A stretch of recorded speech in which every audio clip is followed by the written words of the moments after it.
¿Qué tal? ¿Cómo están? Qué gusto que nos acompañen aquí en Expedientes TVC. Hoy vamos a hablar con Diego Petersen y vamos a hablar de los casquillos negros de Editorial Tusquets. Diego Petersen, un muy buen amigo de mío, pues, valga el término, y de Mega Noticias, reportero, director de medios, actualmente coordinador de El Informador en Guadalajara. En Guadalajara, exactamente. Ahí y estoy. además columnista, entre otros, bueno, tienes la columna, bueno, estás en 100 palabras. Estoy en 100 palabras aquí en Megacable. ¿Cómo no? Estás con el perdón de la audiencia, en Son Chingaderas. Son chingaderas en Guadalajara. Mega Noticias Sí. Guadalajara. Y en Tres Patadas. En Tres Patadas es la columna que se publica en Guadalajara, en El Informador, y aquí, sin embargo, en El Economista también. Pues es un gusto tenerte aquí en Expedientes TVC. A ver, Diego, platícanos esto. Casquillos negros. Bueno, es una novela negra, tal cual. Es mi segunda novela, la primera, Los que habitan el abismo, también novela negra. Y entonces esta es la segunda novela con el personaje que es justamente un reportero de Nota Roja, Alberto o Beto Zaragoza, y que es, digamos, en esta ocasión se le caen ahí algunos papelitos sobre el caso Posadas y empieza junto con otro personaje que es el Tripa, un ex policía de esos de los bajos fondos que viene de la Dirección Federal de Seguridad, luego al CISEN, lo corren por alcohólico, ¿no? Y empiezan a investigar una serie de pistas que los llevan a volverse a meter al caso Posadas 24 años después. 24 años después, así es. ¿Por qué casquillos negros? Bueno, justamente porque una de las pistas que tienen estos investigadores es que los casquillos que había alrededor del auto del cardenal eran negros, ¿no? Y eso finalmente lo que significa es que no eran los narcos los que dispararon, ellos no usan casquillo recargado. Los casquillos negros son esos que son recargados y quedan flameados, por eso se hacen parduzcos o negros. Y entonces la hipótesis, a ver, aquí hubo fuerzas del Estado, de quién sabe, y ahí se empiezan a meter. Ahora, todas estas hipótesis, hay que recordarle al auditorio. Esto fue en el 93, 24 de mayo, aeropuerto de Guadalajara. Yo me acuerdo, yo ya estaba aquí también reporteando, fue la gran nota. No, bueno, escandalosa, conmocionó al polémica. país y al mundo, ¿eh? Sí, conmocionó. Era un cardenal de la Iglesia Católica que aparentemente, dentro de la versión oficial, es confundido con el Chapo Guzmán por el cártel de los Arellano Félix. Lo matan ahí en medio de la muchedumbre, de los turistas, de la gente que va al aeropuerto. Y esa es la versión oficial. Sí. No se le ha rascado mucho, ese es mi punto de vista. Hubo como esta gran confrontación entre la versión oficial de Carpizo, la confusión perfectamente planeada en sus palabras, ¿no? Lo cual es una contradicción en sí misma, ¿no? Y la del grupo que, digamos, que buscaba decir, no, esto fue un complot para matarlo porque las relaciones Iglesia-Estado, etcétera, y es un mártir de la Iglesia, ¿no? Bueno, yo lo que hago simplemente es recuperar un poco toda esa polémica, ¿no? Y empezar a escudriñar a forma de novela y de novela negra. Es una novela que pasa en la actualidad, que está, digamos, sucede en la Guadalajara actual, ¿no? Pero empiezan a jalar los hilitos y lo que hago es ir atando todos esos cabos sueltos que quedaron en la investigación para crear una versión, digamos, que sea la que aparece en el libro, que ni siquiera, digamos, ni es la última, ni la cierta, ni la neta, ni la verdadera. Es lo que pudo haber pasado por el contexto en que se dio. A ver, ahí va una pregunta, por esto que me estás diciendo. ¿Es realidad o es ficción? No, es totalmente ficción. O sea, todos los personajes están ficcionados, ¿no? Lo que hago es poner en los personajes este tipo de situaciones para dar, por supuesto que aparece una hipótesis de qué pudo haber pasado, pero es totalmente ficción, ¿no? Una ficción que tiene su porcentaje de realidad y que la afrontamos todavía hasta estos días, ¿no? Y de verosimilitud, ¿no? O sea, tiene que ser algo que, digamos, que tenga elementos de lo que sí pasó, ¿sí? Para que la novela funcione, ¿no? Claro. Pero es una novela donde los personajes están recreados, donde actúan, ¿no? El Tripa y Beto Zaragoza topan con un testimonio escrito por un cura, ¿no? Y es a partir de eso, digamos, donde narro qué pasó dentro de la iglesia a partir de ese caso, ¿no? O dentro de ese caso.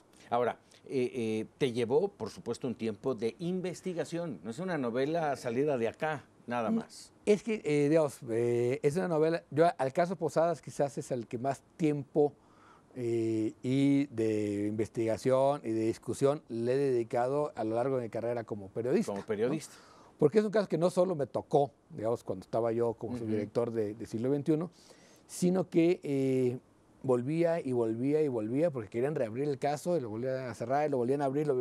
Y entonces fue un caso en el que volvimos y volvimos y cada vuelta eran más contradicciones, ¿no?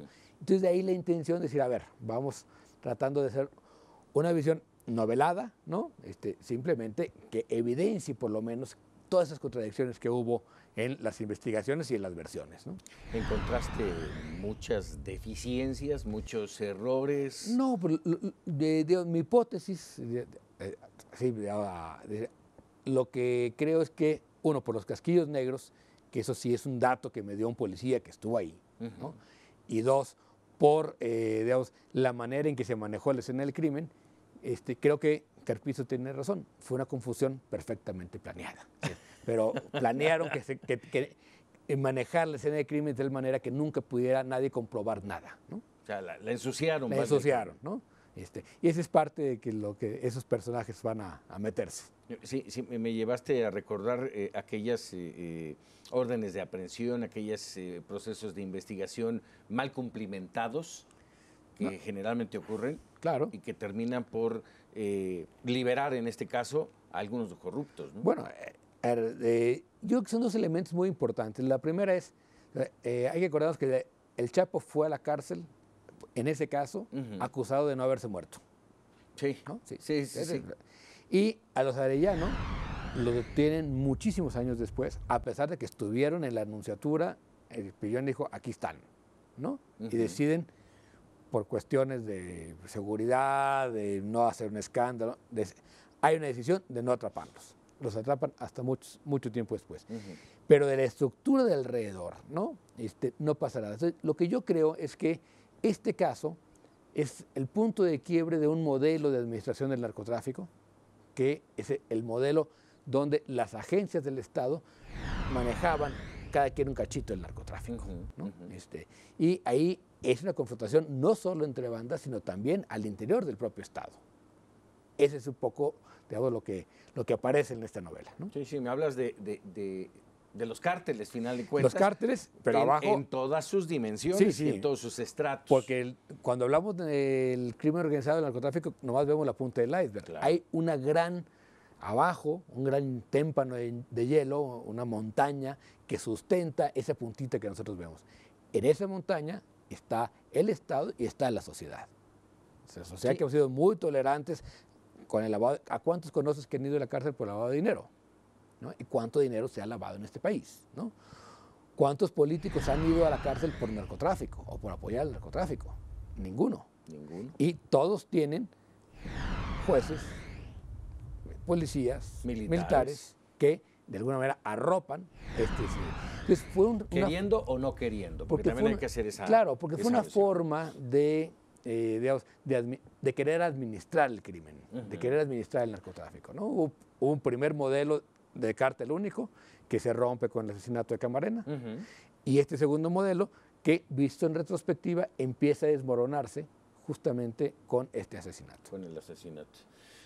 Híjole, cuando empiezan, y no sé ustedes en nuestro auditorio, cuando empiezas a amarrar cada cosa, te das cuenta de todo lo que está, de todo el entramado, y que, vamos, muchos años de tranquilidad y de paz tuvieron su costo. Claro, todo tiene un costo, es decir, pensar que se puede administrar el crimen es un error, ¿no? Y lo que estamos viendo ahora no es más que la consecuencia de muchos años de pésimas decisiones con respecto a eso. Justamente por eso te iba yo a preguntar, ¿qué representó finalmente el crimen, el asesinato del cardenal Juan Jesús Posadas Ocampo en nuestro presente? ¿Qué representó para México? Yo creo que representa, además, lo que ya comenté del el inicio de la caída de ese modelo, es también como la llamada de atención de que el narcotráfico había superado todo límite de lo que estamos, digamos, dispuestos a pagar, ¿no? O sea, sí, al haber perdido un cardenal, pero, a ver, la Iglesia estuvo muy metida también en temas de lavado de dinero, ¿no? Hoy hay muchos más controles. En aquel tiempo no había ningún control, ¿no? Y un obispo, el de Aguascalientes, declaró que las limosnas de los narcos se certificaban en el cepo, ¿no? Aceptando que recibían limosnas de los narcos, ¿no? Entonces yo creo que socialmente, digamos, representa el grave error que cometimos los mexicanos, todos, de haber sido tan tolerantes con el crimen organizado, y hoy lo estamos pagando con creces. Diego, vamos a hacer una breve pausa. No le cambie, vamos a seguir hablando de casquillos negros con Diego Petersen Fara. Diego, un momentito, regresamos, no le cambie, Expedientes TVC. La violencia común que le llevábamos antes ya está perfectamente permeada. Entonces, y el crimen organizado tiene una estructura desde, digamos, las altas esferas del lavado de dinero hasta las pandillas, ¿no? Bueno, continuamos aquí en Expedientes TVC platicando con Diego Petersen sobre casquillos negros. Lo catalogaste como una novela dentro del género negro. Sí. ¿Qué es? La novela negra o novela policíaca, ¿no? Es esta novela, digamos, cuya intriga está a partir de un investigador, policía, o en este caso un periodista, que investiga un crimen o una serie de crímenes, ¿no? Y la novela negra tiene una característica muy interesante porque permite, yo digo que es la más sociológica en las novelas, permite ver el lado B de la sociedad, ¿no? O sea, desde el lado oscuro de la luna o del lado oscuro de la sociedad encontramos las relaciones sociales que hay, ¿no? O sea, porque finalmente siempre las cúpulas tienen conexiones con el bajo mundo. Las cúpulas empresariales, las cúpulas eclesiales, las cúpulas del Estado, ¿no? Entonces, los grandes novelistas negros, ¿no? Estoy pensando en Padura, estoy pensando en Xiaolong en China, estoy pensando en Mankell en Noruega, todos finalmente terminan retratando a la sociedad, ¿no? Entonces, yo lo que busco con esta novela, que es ficción, y lo que decíamos ahorita, ficción no es mentira, ficción es una forma de recreación, ¿no? Es a partir de reconstruir, digamos, o de ficcionar lo que pasa en el bajo mundo, es cómo son estas relaciones sociales con el crimen, ¿no? De alguna manera le das luz a través de un género como la novela negra a las contradicciones sociales. Claro, ¿no? O sea, es donde aparecen esas grandes contradicciones, porque son los personajes que manejan, digamos, la parte más baja. Es decir, el cómo matamos también habla de nosotros, ¿no? Y eso en México ahora yo creo que es terrible, ¿no? La manera en que hemos construido la forma de matarnos los unos a los otros, ¿no? Y eso habla de una sociedad. El tipo de crímenes en Estados Unidos no es igual que en Italia, no es igual que en México, no es igual que en Cuba, ¿no? Son crímenes muy distintos, ¿no? Y hablan justamente de esa parte, digamos, podrida de la sociedad, la forma en que nos matamos. Hace un momento, antes de irnos a la pausa, mencionaste algo que me llamó la atención y dijiste, palabras más, palabras menos, Diego, que la sociedad habíamos permitido, toda la sociedad habíamos permitido esa administración del crimen organizado. Cuando hablas de toda la sociedad, ¿por qué lo dices? No, porque finalmente, a ver, los que tenemos la capacidad de cambiar las cosas cuando queremos hemos sido la sociedad, ¿no? Y en este caso, yo recuerdo perfectamente la Guadalajara de los años 80, donde la tolerancia al narcotráfico era enorme, ¿no? Era decir, bueno, a ver, ahí está, hay dinero, ¿no? La segunda fue, bueno, se matan entre ellos, ¿no? Cuando empezó la violencia... Con los Caro Quintero, con los Doneto, se matan entre ellos, ¿no? No pasa nada, ¿no? Cuando tocan al cardenal, dicen, no solo se matan entre ellos, ¿no? Todos estamos en riesgo. Y luego viene ya la etapa en que estamos ahora, donde la inseguridad está básicamente atravesada por el crimen organizado. No es una la violencia común que le llevábamos antes ya está perfectamente permeada. Entonces, y el crimen organizado tiene una estructura desde, digamos, las altas esferas del lavado de dinero hasta las pandillas, ¿no? La sociedad está atravesada por el crimen organizado y todos de alguna u otra manera lo toleramos, ¿no? Desde comprando piratería, ¿no? Hasta, digamos, haciéndonos ojo de hormiga cuando sabemos que hay dinero sucio. O muchos hasta participando, ¿no? Y muchos haciendo negocio de chiquitos o grandotes. O grandotes, ¿no? Entonces yo por eso digo que no hay crimen organizado sin una sociedad que lo permita. Que lo tolere, ¿no? Es decir, y sí se puede dar la vuelta. Es decir, si vemos lo que pasó en Estados Unidos, o sea, se fortalecieron las instituciones judiciales y eso logró que avanzaran. No es que no haya crimen organizado, ¿no? Lo lograron acotar. Déjame, nada más, ahí no quiero verme anti-mexicano o pro-yanqui, no. Pero son sociedades distintas. Aquí podríamos limpiar el mugrero que se tiene en las instituciones. O te lo diré al revés, llevan unos años más de democracia, ¿no? Y eso ha permitido construir instituciones más fuertes. Decía el ministro inglés Gordon, ¿no? Es decir, bueno, en la construcción del Estado de Derecho los primeros 5 siglos son los más complicados, ¿no? Es decir, son democracias que nos llevan muchos años. Muchos años, y nos falta muchísimo. Mucho, pero que la clave está en la construcción de instituciones, ¿no? Ahora, la novela negra te permite justamente ver estas contradicciones que hay en las instituciones, ¿no? No solo está, aparte del asesinato del cardenal, hay otra serie de crímenes que permiten ver cómo la policía realmente no investiga nada, ¿no? El único que investiga es el reportero Beto Zaragoza, y simplemente para saber qué pasó, por curiosidad, pero él sabe que los policías no solo no van a investigar, que inmediatamente van a decir, esto es de narcos, y con eso ya cierran el caso, ¿no? Y eso es lo que nos está pasando ahora, ¿no? Ahora, antes, porque sí quiero hablar de Beto Zaragoza, el problema no son las instituciones, Diego, son los hombres, ¿no? Claro, que son los que hacen las instituciones. Sí. Las instituciones como tal son un buen ejemplo, son entes perfectamente bien edificados, con reglas muy claras, pero quienes no las siguen son los hombres. Y digamos, quienes permitimos que las instituciones se corrompan. Somos los hombres, ¿no? Claro. O sea, y los que corrompemos las instituciones somos los hombres, ¿no? O sea, evidentemente la pura estructura jurídica no es suficiente, o tener un edificio muy bonito que llegue a la Suprema Corte de Justicia de la Nación no es suficiente, ¿no? Así es. Necesitamos ministros independientes, que creo que en eso avanzamos, pero jueces independientes y sobre todo a nivel de los estados y de la Ciudad de México, la cosa es muy distinta, ¿eh? Claro. Ahora sí, vamos a hablar de Beto Zaragoza, este personaje, reportero de Nota Roja. ¿De dónde sale? ¿Cómo lo creas? ¿Cómo lo generas? ¿Cómo lo visualizas? Mira, el personaje nació, pues, la primera novela que yo escribí, que era una novela mucho más personal en muchos sentidos, ¿no? Dije, la mejor manera de narrarla de una manera más distante es creando una novela negra, ¿no?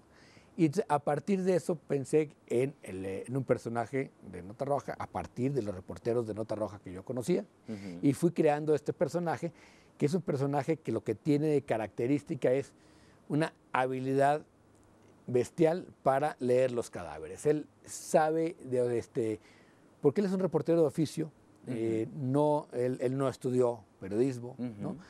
Su padre era reportero de Nota Roja. Él, de reportero de Nota Roja, empezó a los 8 años a tomar fotografías como casi cadáveres. Todos los que cubren la fuente de Nota Roja. Y él espera que algún día su hija también se incorpore al oficio, ¿no? Sin embargo, eso le da una expertise y una distancia con la muerte muy particular, ¿no? Él ve la muerte como un oficio, como parte de su trabajo, o a los muertos más bien, porque luego él también le teme a la muerte, ¿no? Pero le dice, ¿cómo le tienen miedo a la muerte? Todo el día andas con él. Y dice, yo a los muertos no les tengo miedo, ¿no? Esos no hacen nada, no se mueven, ¿no? Exacto. Pero a la muerte tengo pavor, ¿no? Entonces es un personaje, digamos, que ha ido como creando su espíritu, ¿no? Y fíjate que es un personaje que no es oscuro, que uno pensaría que pudiera ser oscuro. Ahí me tocó, no sé tu caso, pero a mí me tocó cubrir Nota Roja mucho tiempo. Y te das cuenta que mayoritariamente los reporteros que cubren las fuentes policía, no son tan oscuros, son gente muy, muy sagaz, muy crítica, Sí. muy observadora. Y muy sensible. Y muy sensible. ¿No? Contrario a lo que se piensa, ¿no? Pues en el caso de Beto es un personaje muy sensible, padre soltero, ¿no? Que vive en la eterna preocupación por su hija, ¿no? Y yo digo que todos los periodistas tenemos límites, algunos dicen que es precio, yo no creo que es precio, pero sí límites, ¿no? Ajá. Y en el caso de Beto Zaragoza, tiene claramente su límite es su hija, ¿no? O sea, para él está clarísimo que él vive y trabaja para eso y no le importa, digamos, vivir entre cadáveres y oler a formol, ¿no? Pero tiene sus límites muy claros, ¿no? Entonces es un personaje, digamos, que tiene estas contradicciones aparentes porque al mismo tiempo tiene una ética muy particular, ¿no? No le rehuye el cochupo y ese tipo de cosas, que también, digamos, los reporteros de Nota Roja lo ven distinto. Él vive feliz de que le den dinero por no publicar una nota, ¿no? Pero no soporta que el policía le quiera mandar. Eso sí no. Eso sí no. ¿No? Así Entonces, son personajes, digamos, lo de la novela son personajes, digamos, que tienen sus contradicciones, que son, digamos, yo creo que incluso tienen bastante humor, ¿no? Ahora, importante el Tripa Fernández. Sí. Porque es una realidad. No puede existir un reportero de fuente policíaca que no tenga un amigo, que haga un amigo en la policía, que le permita, que le dé luz en algunos casos. Sí, el Tripa es un personaje muy particular porque él inicia, es un abogado, pero que inicia en la Federación de Estudiantes de Guadalajara, ¿no? Lo cual le permite ser abogado sin estudiar, ¿no? Presume que nunca en su vida leyó un solo libro, ¿no? Y que sacó la escuela de Derecho, y luego se vincula con la Dirección Federal de Seguridad, ¿no? Empieza a charolear y termina en el CISEN con todas las modificaciones que va viendo. Entonces eso permite ir viendo cómo esas instituciones, digamos, se han ido cambiando las instituciones, pero son las mismas personas las que las habitan, ¿no? Claro. Y el Tripa tiene grandes habilidades, tiene un gran problema que es un alcohólico empedernido, ¿no? Entonces, a él lo corren porque no pasa el examen de control de confianza, pero nunca le queda claro si esa es la verdadera razón o es que él se enfrenta al ejército en la guerra al narco desde el CISEN, ¿no? Los denuncia de que le están mintiendo al presidente. Entonces lo corren del CISEN y él a partir de eso empieza a ser un personaje absolutamente paranoico. Siempre cree que lo están persiguiendo, que lo están matando, y los papeles que él tiene del caso Posadas. Que es pieza clave. Es pieza clave. Entonces dice, híjole, aquí hay algo que no me está gustando, ¿no? Y entonces por eso busca a Beto, viejo amigo de fuente policíaca, ¿no? Para hacer esta investigación. Sí, a quien en algún momento le dice, eres un romántico, ¿no? Sí. ¿No? Y el otro personaje que es Lisette, también es un personaje, una mujer que se dedicaba, se hace amante de un general para poder meter contrabando al tianguis, ¿no? Pero ella está enganchada con la piedra, ¿no? Es cracker, entonces está también ya en un delirio absoluto, ¿no?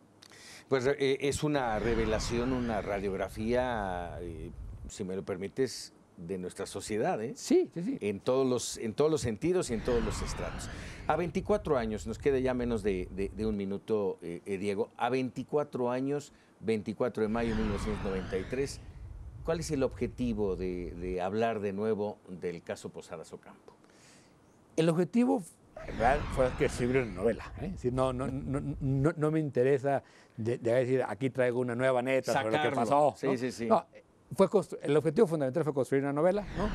Y dar por lo menos una versión distinta, ¿no? A lo que pudo haber pasado, riéndome un poco de la teoría del complot y de la confusión.